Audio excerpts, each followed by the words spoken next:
Čaute, tak po 2 týždňoch sme tu zás, volám sa Kix a dneska vám predstavím novinku od Nike, ozdávajúcu hold americkej armáde a vlastne tieto krásky sa volajú Nike Air Force One Comfort Lux High.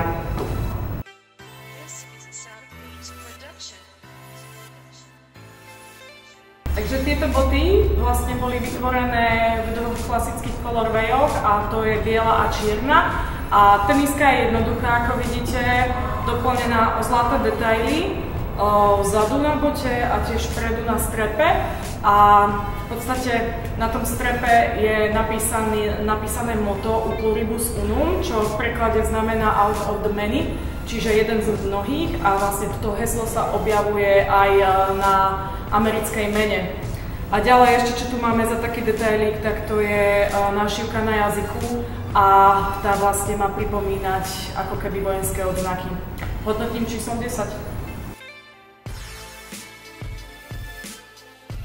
Ďalší bod programu je materiál a u klasických Air Force One sa stretávame s koženým zvrškom, kdežto u tejto Air Force je zvršok tvorený bezšvovým hyperfúzom. Čiže keď zaserieš tento mesh, tak to nevyrajbeš ani za boha. Hodnotím 6.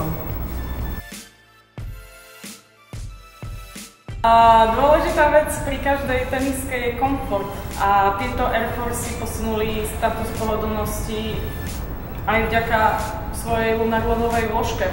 Čo je ale zaujímavé na tejto bote, máš tu na ice podrážku, ktorá je ale kompletne príhľadná, čiže pekne vidíš túto farebnú lunarlovú vložku s bublinou aj na vonok.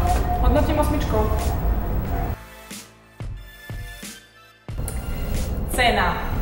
Sú drahšie ako obvykle, ale je to normálne, pretože sa jedná o quick strikeovú sériu a čiže cena odpovedá v Čechách na 3990 korún českých, na Slovensku je to 143 eur.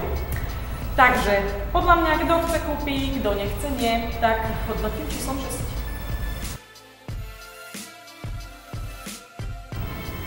Takže na záver klasicky si spriemerujeme hodnotenie a vyšla nám 7, čo není bohviaké hodnotenie, ale mne sa tie tenisky páčia, podľa mňa vyzerajú fajn.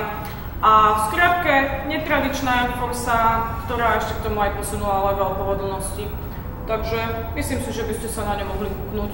A vidíme sa o 2 týždne. Čaute!